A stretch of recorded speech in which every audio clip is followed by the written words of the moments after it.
dia, boa tarde, boa noite, meu querido, minha querida. Que alegria estar aqui de novo.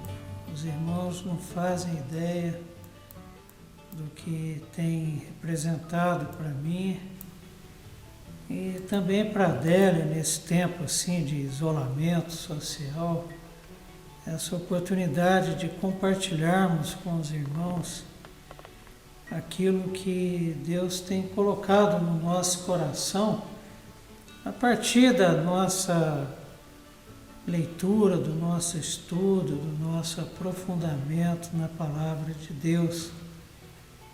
Temos contado assim os dias, as horas, os minutos em que poderemos estar juntos novamente. É um momento em que nós temos que ter muita calma, termos esperança e termos confiança de que Deus é soberano e que é Ele que vai definir aquele momento tão esperado em que estaremos novamente juntos aqui na nossa igreja amada, estudando a Bíblia, louvando a Deus, engrandecendo o seu nome e tendo uma comunhão direta com Ele e com os irmãos. Mas a saudade é grande. E hoje nós vamos continuar, nós estamos na nossa terceira aula, em que estudamos o tema Davi, um homem conforme o coração de Deus. E dentro desse objetivo de traçar o perfil de uma pessoa conforme o coração de Deus, a aula de hoje é muito importante, porque ela trata de um assunto que a gente nunca pode se esquecer dele. Ela trata do ouvirmos ou não a Deus nas nossas tomadas de decisão. E nós estamos num momento do estudo em que estamos pegando os primeiros momentos do reinado de Saul. Nós vimos na aula passada que o povo pede um rei, Saul é escolhido como rei de Israel, e agora o que aconteceu nos primeiros 2 anos, vamos definir esse período, de reinado do rei Saul. Nós temos, nesse curto período, para um reinado, o melhor momento de Saul e também o pior, porque Saul é vitorioso, mas ao mesmo tempo, na sequência dos fatos, ele perde a dinastia, a possibilidade de transferência para sua descendência do trono de Israel.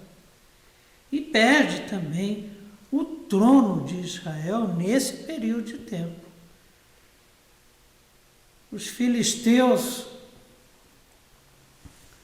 sempre foram a pedra no sapato do povo de Israel. Inimigos constantemente presentes na história de Israel. Eles eram um povo de beira-mar. Aquele povo que vive na Baixada Fluminense, eles viviam entre Israel e o mar Mediterrâneo, na região costeira, a oeste de Israel. Sempre foram a maior ameaça aos israelitas. Isso desde o período de Juízes. Mas não eram os únicos inimigos de Israel. Nós tínhamos também do outro lado, Israel ficava prensado no meio, o Estado de Israel, o país, o território de Israel mais ou menos parecido com o antigo Goiás comprido. E do lado leste, a leste do Rio Jordão, porque Israel fazia fronteira com o que é hoje a faixa de Gaza e o Mediterrâneo, de um lado, o lado leste, e do lado oeste, fazia nesse período do reinado de Saul, fazia fronteira com o Rio Jordão. E a leste do Jordão, nós tínhamos os amonitas, no território de Amon. Os amonitas eram descendentes de Ló, frutos da relação incestuosa que ele teve com uma das filhas. Então, os amonitas de um lado e os filisteus do outro, inimigos históricos de Israel. E com relação a esses dois povos, nós temos duas batalhas que foram definidoras na história do reinado de Saul. Uma batalha exitosa e depois duas batalhas assim terríveis e que definiram a perda da dinastia e do trono de Israel por Saul. Eu convido os irmãos que estão nos assistindo, aos amigos que estão nos assistindo, a abrirem no livro, no primeiro livro de Samuel, capítulo 11. 1 Samuel 11. Nós vamos estar comentando acerca deste capítulo. Permaneçam com as suas Bíblias abertas nesse 1 Samuel 11. Inicialmente, os versos de 1 a 3 traz já um perigo que ronda Israel, em que Naás, amonita, subiu a Jabes Gileade, verso 1 do capítulo 11 de 1 Samuel. Então subiu Naás, amonita, e sitiou a Jabes Gileade, no território da tribo de Gileade, bem ao norte, acima do val de Jaboque. E disseram todos os homens de Jabes a Naás. Então o povo de Jabes se dirigiu a Naás, que era líder de Amon, e fez a seguinte proposta: faze aliança conosco e te serviremos. Porém, verso 2, Naás, amonita, lhes respondeu: farei aliança convosco sob a condição de vos serem vazados os olhos direitos, o que para uma nação guerreira é uma humilhação. Imagine, por exemplo, um arqueiro sem o olho direito, um soldado sem o olho direito para se defender contra o seu inimigo. Farei aliança convosco sob a condição de vos serem vazados os olhos direitos, trazendo assim eu vergonha sobre todo Israel. O que eu quero é humilhar Israel, mostrar a que vim, disse Naás. Então os anciãos de Jabes lhes disseram: concede-nos 7 dias para que enviemos mensageiros por todos os limites de Israel, e não havendo ninguém que nos livre, então nos entregaremos a ti. O interessante é que nessa proposta, qual a proposta? Olha, nós vamos mandar mensageiro para as demais tribos de Israel, para as 11 tribos de Israel, além de nós, e ficaremos aguardando. Se não vier ajuda, você pode fazer o que você está querendo fazer com a gente, que é vazar os olhos, furar os olhos de todos, em em demonstração de poder e de dominação. Então, o que acontece a partir daí? Vocês viram que até agora Saul não aparece, e ele era o rei. Ele é que deveria estar resolvendo essas questões diante de Naás, o líder dos amonitas, e, no entanto, quem resolve a questão com Naás são os anciãos, os líderes de Gileade. E onde é que estava Saul nessa história? Cadê o rei de Israel?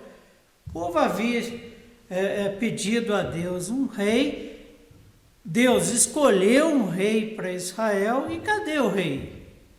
Versos 4 a 6 do capítulo 1 do primeiro livro de Samuel diz assim: chegando os mensageiros a Gibeá de Saul, ou seja, Saul estava em Gibeá, que era a sua terra. Gibeá, uma das cidades de Benjamim. Chegando os mensageiros a Gibeá de Saul, relataram este caso ao povo. Então todo o povo chorou em voz alta, clamando a Deus. Olha, estão querendo vazar os olhos dos nossos irmãos. E Saul, até agora nada, né? Verso 5. Eis que Saul voltava do campo. Falei, mas peraí, cara. Saul voltava do campo e estava fazendo o quê? Atrás dos bois. Ele estava dando uma de vaqueiro. Vê se um rei de Israel, ameaçado a oeste pelos amonitas, a leste pelos filisteus, pode ficar cuidando de boi? E perguntou. Ele nem sabia o que estava acontecendo. Que tem um povo que chora? Então lhe referiram as palavras dos homens de Jabes. Até então, a ficha de Saul não havia caído. Esta é a realidade. Ele não havia ainda se conscientizado que era rei de Israel, e foi preciso uma intervenção de Deus para que isso acontecesse. Tipo, Saul acorda. Verso 5. O que Deus faz? Desculpem. 6, verso 6. E o Espírito de Deus se apossou de Saul. Não é que Saul tenha clamado a Deus por socorro pelo que estava acontecendo com Gileade. Não. O Espírito de Deus tomou posse de Saul, falou: Saul, é o seguinte, agora é comigo. Agora é comigo. Já que você não respondeu. Quando ouviu essas palavras, Saul, apossado pelo Espírito Santo de Deus, irou-se. A palavra de Deus diz: e acendeu-se sobremodo a sua ira. Uma ira divina, uma ira santa, uma ira daquele que acompanha o seu rebanho, que cuida do seu rebanho, que não deixa o seu rebanho à mercê de Naás, à mercê de amonita, de filisteu, seja lá de quem for. Não deixa os seus à mercê de Covid, nem a realidade econômica, política, social do mundo. Acendeu-se sobremodo a sua ira. Isso é um dado muito importante na conversa que vamos ter agora e nos próximos encontros que nós vamos ter. Saul não estava cuidando do rebanho de Deus. Ele estava cuidando do quê? Dos seus bois. Seu gado Nelore lá no pasto, engordando para abate na próxima safra. Uma diferença fundamental. Vale a pena aqui chamar a atenção dos irmãos para um fato interessante. Antes de ser ungido rei, antes de se encontrar com Samuel e ser ungido rei, o que Saul estava fazendo? 1 Samuel 9, primeiro livro de Samuel, verso 9, verso 3 diz assim: extraviaram-se as jumentas de Quis, pai de Saul. Disse Quis a Saul, seu filho: toma agora contigo um dos moços, dispõe-te e vai procurar as jumentas. Ele estava procurando jumentas. Lá na frente, nós vamos ver que quando Samuel vai ungir a Davi como rei, ele pergunta para o pai de Davi: você tem mais algum filho? Tenho. Cadê ele? Não, ele está no campo cuidando das ovelhas. E é interessante que a palavra de Deus faz questão de deixar bem claro isso lá no primeiro momento, no verso 9, no capítulo 9, verso 3, e agora, lá Saul estava cuidando de jumentas, correndo atrás de jumenta extraviada. Aqui ele estava cuidando do gado, estava cuidando de bois. Não estava nem um pouco preocupado, o que é muito comum nos dias de hoje, né? Nossas autoridades, às vezes, são relapsas com relação ao nosso povo. E isso tem se repetido no mundo. Às vezes, nós temos autoridades mais preocupadas com a sua reeleição do que cuidar do povo diante de uma pandemia que está assolando o planeta. Olha, os Estados Unidos, por exemplo, são um exemplo disso. E vejam bem vocês, então, na continuidade, nós vamos ver o seguinte: então o Espírito Santo de Deus apossa-se, verso 6, de Saul, e há uma ira santa de Deus com relação ao que Naás estava se propondo a fazer. O verso 7 tem uma semelhança muito grande com o livro de Juízes, capítulo 19, versos 29 e 30. Vamos ver o que o verso 7 do primeiro livro de Samuel, capítulo 11, nos diz. Então, o verso 7 diz assim: o que Saul faz então? Ele tomou uma junta de bois, cortou em pedaços e os enviou a todos os territórios de Israel por intermédio de mensageiros que disseram: assim se fará aos bois de todo aquele que não seguir Saul e a Samuel. Não seguir a Saul e a Samuel. Então caiu o temor do Senhor sobre o povo e saíram com um só homem. Saul pegou 2 bois, dividiu cada um em 6 partes e mandou uma parte para cada tribo de Israel.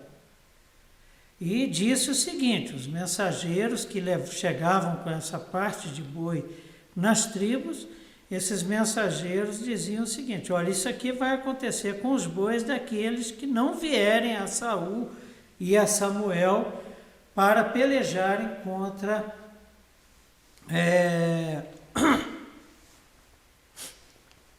Naás e seu exército de amonitas. Ora, mas eu disse que há uma semelhança muito grande entre esse texto, esse versículo, e os 2 versículos 29 e 30 do capítulo 19 de Juízes. Então vamos lá. Juízes, capítulo 19, versos 29 e 30. O capítulo 19, ele narra, já comentei isso com vocês anteriormente, ele narra um fato horrível do período de Juízes, que é um ato de sodomia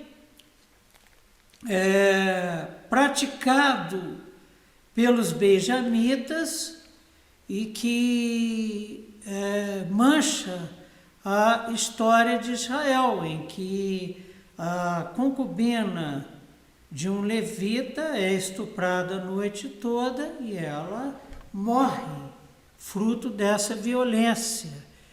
E os versos 29 e 30 do capítulo 19 diz o seguinte: chegando a casa, tomou de um cutelo e, pegando a concubina, morta já, a despedaçou por seus ossos em 12 partes e as enviou por todos os limites de Israel. Cada um que isso presenciava, aos outros dizia: nunca tal se fez, nem se viu, desde o dia em que os filhos de Israel subiram da terra do Egito até o dia de hoje. Ponderai nisto e considerai e falai. E o que aconteceu?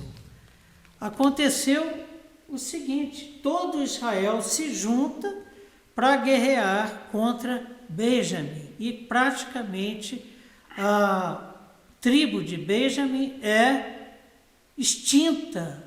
Quase que Israel passa a ter só 11 tribos.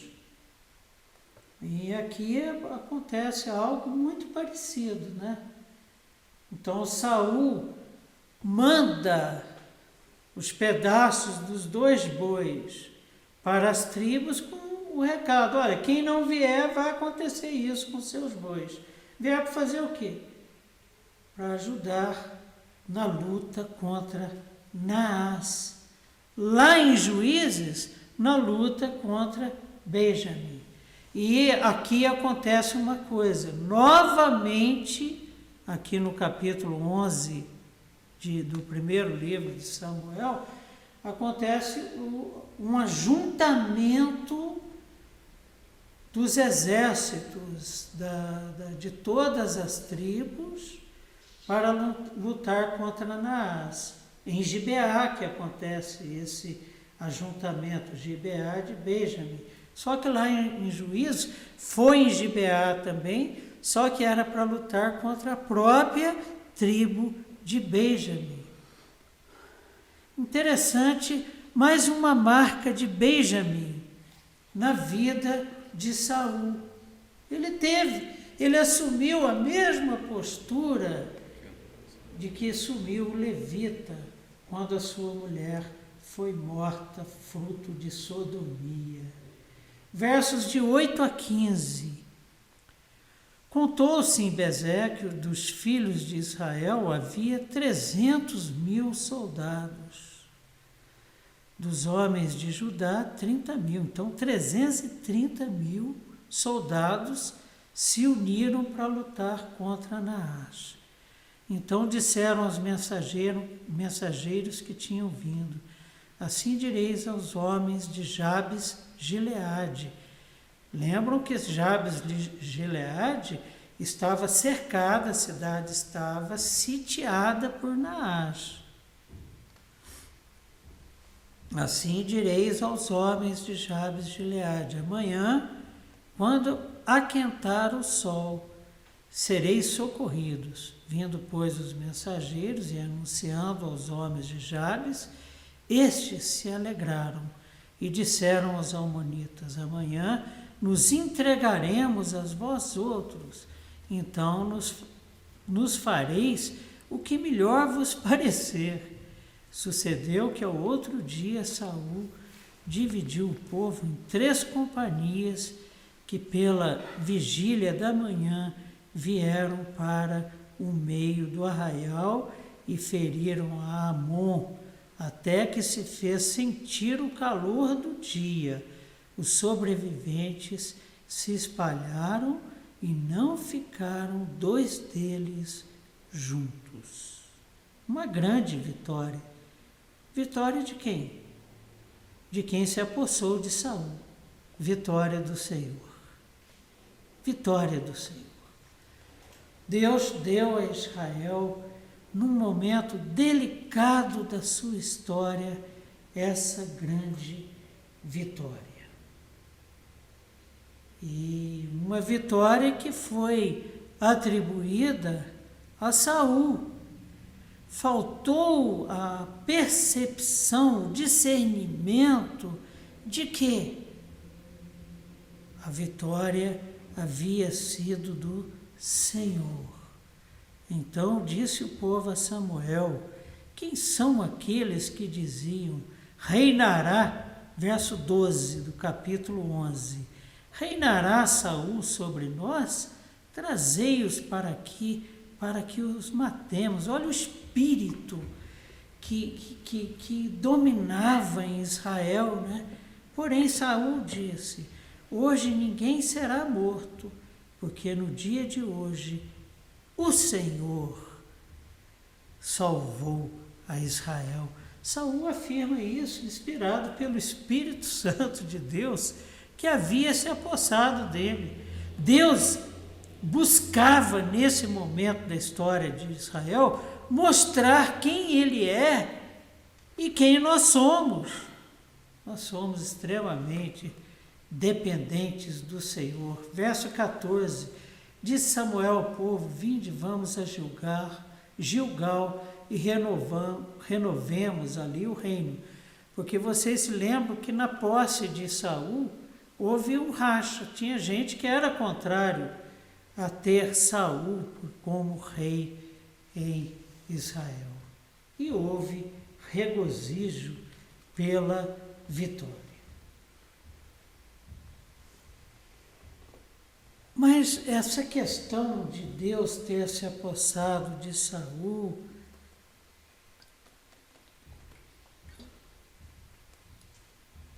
esta questão, por exemplo, do povo não reconhecer que a vitória era de Deus e não dos exércitos de Israel, ela continua e meio que Saul se perde nessa questão. Meio que a vitória subiu a cabeça de Saul e o que acontece é que nesse período de 2 anos aí, Saul perde a dinastia. Os amonitas foram derrotados, mas o problema dos filisteus persistia. A pedra no sapato continuava a perturbar Israel. E acontece um fato, gente, assim, terrível, que é o fato narrado no capítulo 13 do livro no primeiro livro de Samuel, capítulo 13, que é o fato de Saul ter desobedecido a ordem de Deus. Porque o fato de Israel ter um rei, Saul, não significa que Deus havia perdido a soberania, não só sobre Israel, mas a sua soberania sobre toda a sua criação. E hoje não mudou, tá? Pode acontecer o que acontecer na nossa vida, que Deus é soberano. A palavra de Deus diz que não cai um fio de cabelo, né? Deus conta todos os fios de cabelo da nossa cabeça e não acontece nada com eles que não seja pela soberania de Deus. Um pardalzinho, por exemplo, não cai morto ali, a não ser se for pela vontade de Deus. Está escrito isso. Mas aconteceu mais ou menos o seguinte. Nos versos 8 a 10 do capítulo 13, vem a desobediência de Saul. E diz assim a palavra de Deus. Esperou Saul 7 dias, segundo o prazo determinado por Samuel. Ele obedeceu o prazo determinado por Samuel. Não vindo, porém, Samuel a Gilgal, que era a cidade de Saul, o povo se foi espalhando dali. E os filisteus estavam acampados, prontos para a guerra. Então disse Saul: trazei-me aqui o holocausto e ofertas pacíficas. E ofereceu holocausto. Esta foi a desobediência. Por quê? Porque a orientação de Samuel, conforme a vontade de Deus, porque era um profeta, era a seguinte: me espera que nós vamos oferecer holocaustos e vamos ouvir o que Deus quer. Agora, espera por quanto tempo? Conforme dito aqui, por 7 dias. Seria interessante a gente dar uma conferida nisso, quando é que Samuel dá essa orientação para Saul.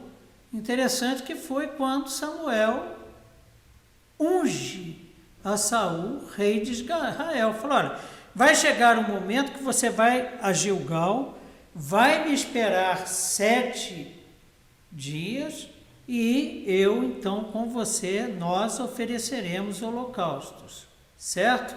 Então seria capítulo 10 de 1 Samuel, verso 8, diz assim a palavra de Deus, por intermédio do profeta Samuel: tu, porém, descerás adiante de mim a Gilgal, você vai na frente.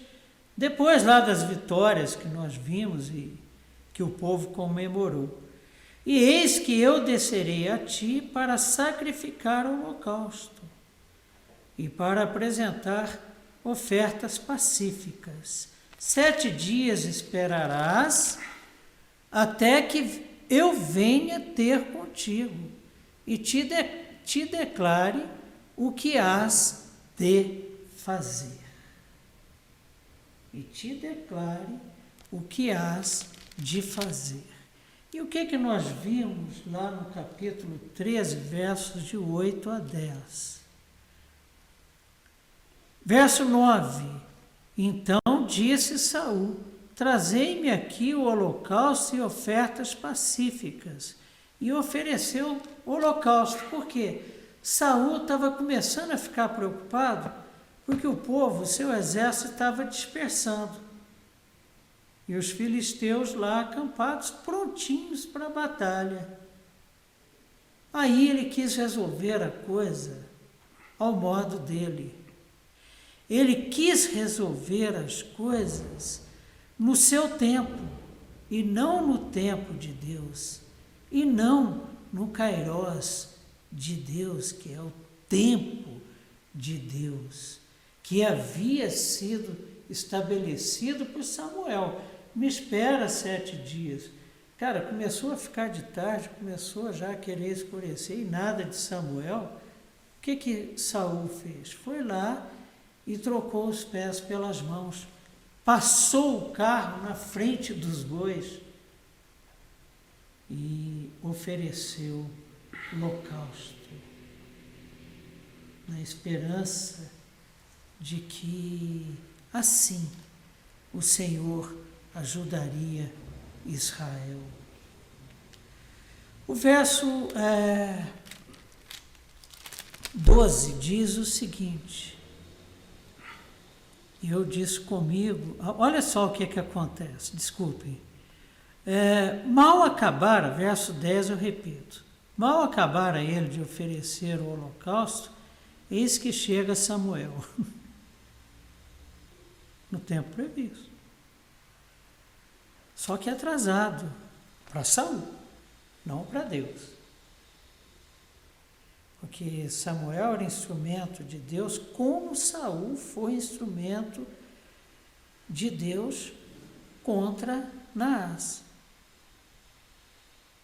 Então, o tempo de Deus é que definiu a chegada de Samuel. Mal acabara ele de oferecer o holocausto, eis que chega Samuel. Saul lhe saiu ao encontro para saudar. Samuel perguntou: o que você fez?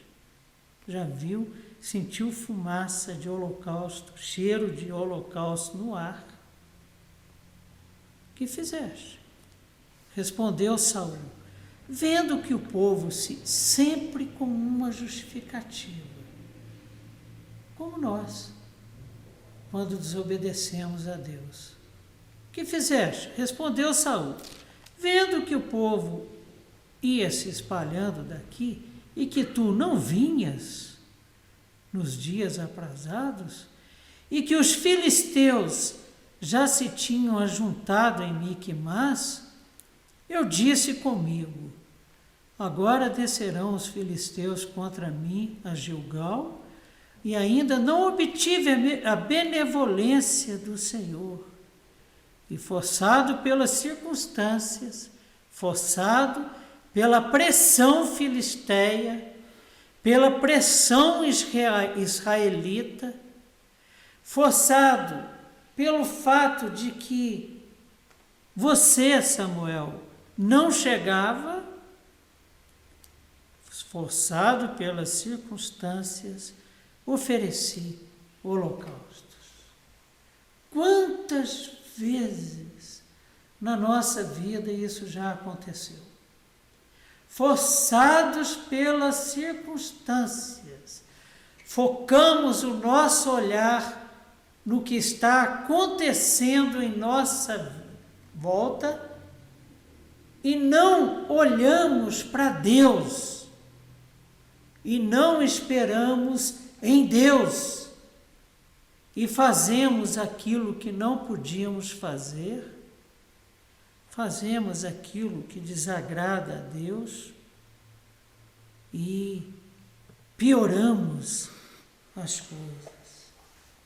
Esses equívocos foram equívocos cometidos por Saul nessa circunstância e que nós também cometemos na vida, e vale a pena darmos uma paradinha aqui no verso 12 e pensarmos, que equívocos foram esses cometidos por Saul?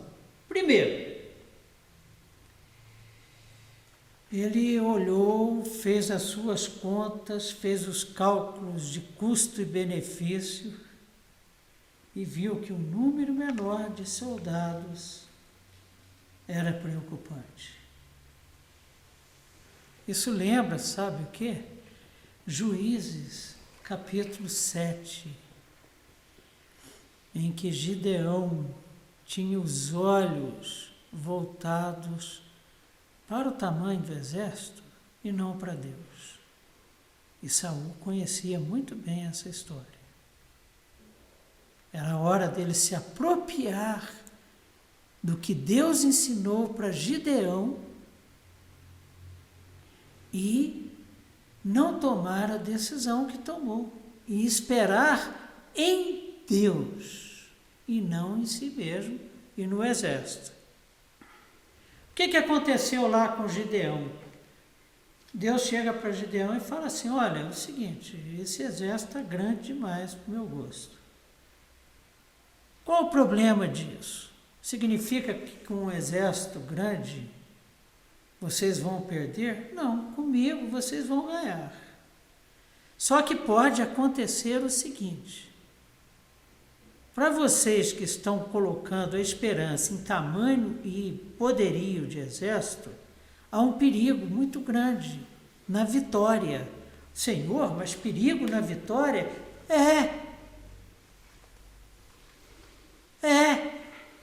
Deus falou. De vocês pensarem que quem ganhou foi o exército israelita e não eu. Porque a vitória ou a derrota, quem dá sou eu. Então vamos enxugar isso aí. Quem está com medo pode ir para casa. Aí já sai lá uns 10 mil. Conclusão, 300. De milhares a centenas. E a vitória foi dada a Israel pelo Senhor. Saul não se lembrou desse ensinamento. Há aqui uma lição, sabe, irmãos? Porque a gente deve conhecer a palavra de Deus antes. Porque na hora de tomar a decisão, normalmente estamos apavorados, e para não trocarmos os pés pelas mãos, como fez Saul, esperarmos em Deus, conhecendo as verdades da sua palavra. Então, o primeiro equívoco de Saul foi ficar preocupado com o tamanho do seu exército. Segundo equívoco, a oferta de holocaustos revela teologia distorcida. Olha, e o que não falta na história do povo de Deus é a contaminação dos seus filhos, da relação dos seus filhos com ele, por conta de teologias distorcidas. No caso de Saul, qual foi a distorção teológica? Foi colocado o ritual, queima de holocaustos, acima da obediência, para garantia de favor divino. A questão é a seguinte: o que agrada mais a Deus? Sacrifícios ou a obediência à vontade dele? E uma obediência, nós temos um padrão de obediência nas nossas vidas. Jesus Cristo, o Filho, o único Filho de Deus, Pai eterno, o único Filho do Senhor dos Exércitos, abriu mão de toda a glória, encarnou, viveu obedientemente, humildemente, até a morte e morte de cruz. Porque só obedece quem é humilde. Só obedece a quem ama a Deus. E Jesus Cristo foi obediente até a morte e morte de cruz. Então, Saul comete esse erro. Terceiro erro cometido por Saul. Ele ultrapassou os limites estabelecidos para o rei e desrespeitou o profeta Samuel. que é o profeta?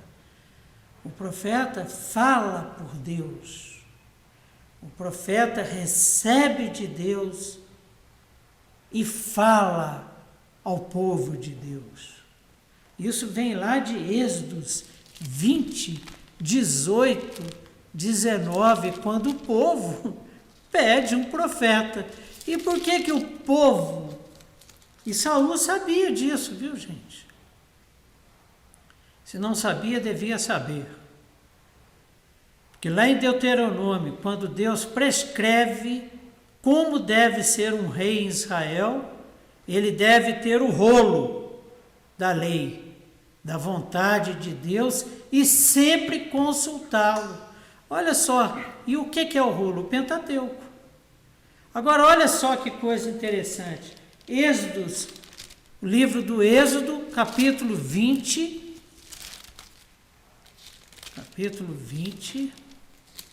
versos 18 e 19, diz assim: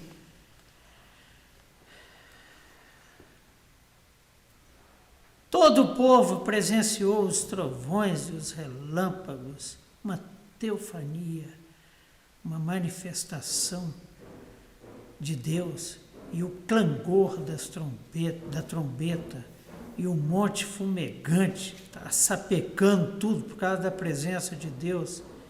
E o povo, observando, se estremeceu e ficou de longe. E disseram a Moisés: fala-nos tu, e te ouviremos. Porém, não fale Deus conosco, para que não morramos. Em outras palavras, Moisés é colocado como um intermediário entre Deus e o povo, um profeta. Sabe o que o povo está pedindo aqui? Um profeta. E um profeta de Deus não foi respeitado por Saul. Saul não seguiu, não considerou as orientações de Samuel como sendo orientações de Deus. Espera 7 dias e troca os pés pelas mãos, conforme vimos.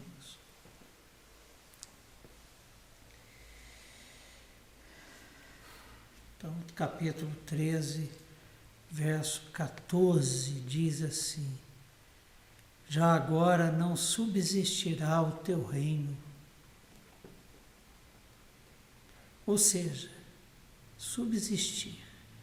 Não perpetuará, perdeu a dinastia. Não subsistirá o teu reino. O Senhor buscou para si um homem que lhe agrada, e já lhe ordenou que seja príncipe sobre o seu povo, porquanto não guardaste o que o Senhor te ordenou. Uma perda extremamente significativa na vida de Saul, um homem segundo o próprio coração, que levou o Senhor a designar, a decretar outro rei. Saul perde a dinastia, não garante o trono à sua descendência. E esse é o nosso Deus. Um Deus que tem autoridade para remover os desobedientes e substituí-los por outros mais dignos. O que acontece aqui? O que Deus está falando para Saul é o seguinte: olha, eu tirei a dinastia de você e estou entregando para Davi, porque ele é melhor do que você. Isso lembra o caso de Eli, né? Que precedeu Samuel. Os filhos de Eli aprontando tudo o que filho de sacerdote pode aprontar, e ele nunca corrigiu seus filhos. E eles foram substituídos. Eli foi substituído. Por quem? Por Samuel. Saul perde também o seu trono. Aí nós pulamos para o capítulo 15 e vamos acelerar. Deus dá uma ordem. Capítulo 15 do primeiro livro de Samuel, verso 2, diz assim: assim diz o Senhor dos Exércitos: castigarei Amaleque pelo que fez a Israel, ter se oposto a Israel no caminho quando este subia do Egito. Então tem que ser castigado. E quem vai castigar? O Senhor. Assim diz o Senhor: castigarei. Qual o instrumento para o castigo? Saul. A ordem estava sendo dada para Saul. Então Saul agiria como instrumento de castigo de Deus sobre quem? Sobre os amalequitas que haviam impedido a Israel de passar pelo seu território. Vai, capítulo 3. Vai quem vai? Saul. Pois agora, e fere Amaleque, e destrói totalmente a tudo o que tiver, e nada lhe poupes. Porém matarás homem e mulher, meninos e crianças, de peito, bebezinho, bois e ovelhas, camelos e jumento. Mata tudo. Mata tudo. Não deixa ninguém vivo. Deus conhecia os amalequitas, conhecia o coração de cada um e sabia o quanto aquele povo era um povo perdido, porque os juízos de Deus são justos. E qual seria o instrumento de juízo? Saul. E o que acontece? Um rei conforme o próprio coração desobedece a Deus e não cumpre aquilo que deveria ser feito. E o que deveria ser feito, nós vimos no verso 12. E eu vou dar uma resumida da história, e o que acontece é mais ou menos o seguinte. Verso 19. Samuel encontra-se com Saul. Antes disso, um pouquinho, tá? Porque de repente eu tentando aqui ganhar tempo, posso até atrasar um pouquinho, mas é mais ou menos o seguinte. Veio, pois, Samuel a Saul e isso lhe disse: bendito sejas tu do Senhor. Verso 13. Executei as palavras do Senhor. Então disse a Samuel. Bom, se Saul disse que executou a palavra do Senhor, ele então matou homens, mulheres, crianças, bois e ovelhas dos amalequitas, certo? Então disse Samuel, verso 14, que balido, pois, de ovelha... peraí, Samuel estava ouvindo balido de ovelha. Que balido, pois, de ovelhas é este nos meus ouvidos e mugir de boi? Que ouço? Respondeu-lhe Saul. Olha a desculpa esfarrapada que Saul dá. Respondeu-lhe Saul. De Amaleque os trouxeram. O povo trouxe, não fui eu não, hein? Só que ele era o líder. Ele é que deveria ter dito o que era para ser feito ou não. Porque o povo poupou o melhor das ovelhas e dos bois para o sacrificar ao Senhor teu Deus. O resto, porém, destruímos totalmente. Então disse a Samuel a Saul, espere e te declararei o que o Senhor me disse essa noite. Respondeu-lhe Saul, fala. Prosseguiu Samuel, porventura, sendo tu pequeno aos teus olhos, não foste por cabeça das tribos de Israel e não te ungiu o Senhor rei sobre ele? Olha, A responsabilidade era tua, no cumprimento da vontade de Deus sobre o juízo em cima dos amalequitas. Enviou-te o Senhor a este caminho e disse: vai e destrói totalmente estes pecadores, os amalequitas, e peleja contra eles até exterminá-los. Não era para sobrar nada. Por que, pois, não atentaste à voz do Senhor, mas te lançaste ao despojo? Olha que Samuel está dirigindo a Saul, porque ele era o rei. E o que aconteceu era responsabilidade dele, porque a ordem de Deus era para ele. Mas te lançaste ao despojo e fizeste o que era mal aos olhos do Senhor? Então disse a Saul a Samuel: pelo contrário, dei ouvidos à voz do Senhor e segui o caminho pelo qual o Senhor me enviou. Olha só.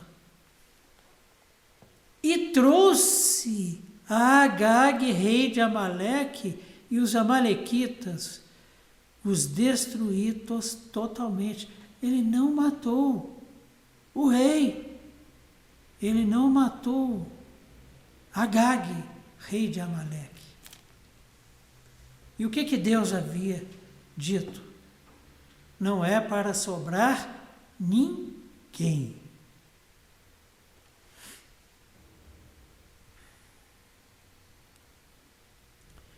Mas o povo tomou do despojo ovelhas e bois, verso 21, o melhor do designado à destruição para oferecer ao Senhor teu Deus em Gilgal. Porém Samuel disse: tem porventura o Senhor tanto prazer em holocaustos e sacrifícios, quanto em que se obedeça a sua palavra?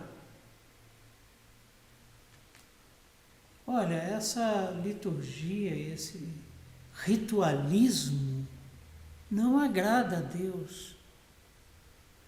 O ritualismo que parte de um coração desobediente não agrada a Deus, em que o obedecer é melhor do que o sacrificar e o atender melhor do que a gordura de cordeiros. Porque, olha a definição do pecado, porque a rebelião, a desobediência à vontade de Deus é como o pecado de feitiçaria. Não é coisa de Deus, é coisa do diabo. E a obstinação, coração duro, é como a idolatria e culto a ídolos do lar. Visto que rejeitaste a palavra do Senhor, ele também te rejeitou a ti, para que não sejas rei. Saul perde o trono. E perde o trono por quê? Por desobediência. Aí eu concluo. Eu gostaria de refletir com os irmãos sobre algumas questões e gostaria de deixar uma pergunta. E gostaria que vocês respondessem, que vocês compartilhassem conosco e enviassem aquilo que vier ao coração de vocês a partir dela. A primeira reflexão que eu gostaria de fazer para os irmãos é o seguinte: olha, primeiro Saul perdeu a dinastia, não teria a sua descendência no trono. Jonatas, um homem precioso, por exemplo, não teria mais a oportunidade de ser rei. Segundo, Saul aqui perdeu o trono. Você não continuará a reinar, como aconteceu com Davi. E nós? Aí você pode pensar assim: bom, mas Saul perdeu o trono porque ele era rei. Perdeu a dinastia porque ele era rei. Mas nós não somos. Quem disse que não? Qual é a grande promessa nossa registrada, a grande promessa de Deus para nós, registrada no Apocalipse? Assentaremos em tronos e reinaremos com o Cordeiro de Deus que tira o pecado do mundo. E quem é que vai reinar com Cristo? No novo céu e na nova terra, quem é que vai reinar com Cristo nos céus? O que vencer. E quem vencerá? O que obedecer. O que for obediente até a morte, e morte de cruz. Quem é que vai vencer? Aquele que, mesmo diante da própria morte, não negar o Filho. Aquele que, mesmo diante da própria morte, não lutará pela própria vida, mas como Cristo se entregou, se entregará e morrerá em nome do Senhor. Podemos sim, como Saul, perder o trono, perder a dinastia, perder as sublimes promessas de Deus, que são todas elas cumpridas em Jesus Cristo. Reflita sobre isso. Reflita sobre a importância de sermos obedientes a Deus, como Jesus Cristo foi, humilde e obediente até a morte e morte de cruz. Saul não foi. Quando Samuel procura Saul, cadê Saul? Não, ele está lá no Carmelo, levantando o quê? Um monumento a si mesmo. Saul trocou a Deus pelo seu ego. Deixou de cultuar a Deus, deixou de obedecer a Deus, deixou de temer a Deus para cultuar o seu próprio ego, para obedecer o seu próprio coração. Saul, meus irmãos, é um exemplo que a palavra de Deus nos dá de um homem conforme o próprio coração e não conforme o coração de Deus. E eu gostaria de deixar para os irmãos uma questão para vocês refletirem. E vale para mim. Estarei refletindo e na aula que vem nós comentamos as reações dos irmãos e comentamos aquilo que Deus falou no nosso coração daqui até lá sobre essa questão. A questão é a seguinte, irmãos: até onde a nossa vida tem sido regida pelo nosso próprio coração, que é, como vimos, terrivelmente enganoso, terrivelmente pecador, e não pelo Senhor, Criador dos céus e da terra, que não propôs nem o seu próprio Filho para nossa salvação. A quem ouvimos mais? A nós mesmos ou a Deus? Quem é o verdadeiro Deus da nossa vida? O nosso Senhor Deus e Pai ou o nosso ego? Essa é a questãozinha que eu gostaria de deixar para os irmãos, para reflexão e para reação de vocês daqui até a semana que vem. E eu gostaria de encerrar com uma oração.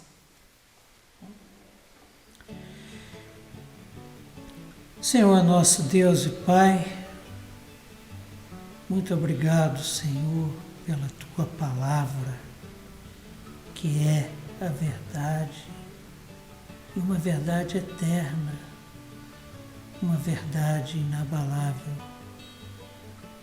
Muito obrigado por aquilo que o Senhor deixou registrado no livro de Samuel e que nós estudamos aqui hoje no livro de Juízes. Te rogamos, Pai, que o Senhor sempre coloque no nosso coração a vontade de estudar, a vontade de saber, a vontade de conhecer a Tua vontade e de experimentá-la, e a vontade de Te conhecermos cada vez mais até aquele glorioso dia. Te rogamos, Pai, que o Senhor nos livre do erro, que o Senhor nos livre do erro de esquecermos, de não ouvirmos a Tua voz e de focarmos a nossa atenção no nosso coração e nas circunstâncias. Não, Pai. A Sua palavra nos ensina que esse é um grande erro. Te rogamos, livra-nos dele. Somos-te gratos, Pai, também pela oportunidade que nós temos, mesmo que via internet, de termos comunhão com os nossos irmãos, de compartilharmos o que o Senhor tem falado ao nosso coração e de aprendermos juntos o que é andar nos Teus santos caminhos. Obrigado pela disposição, pela disponibilidade do André, que tem estado conosco, possibilitando todos os recursos tecnológicos necessários para que isso aconteça. Continue entre nós e em nós, Senhor. Perdoa as nossas falhas, os nossos pecados. Nós te rogamos, Pai, no nome doce e amado de Jesus Cristo, o nosso único e suficiente Salvador. Amém.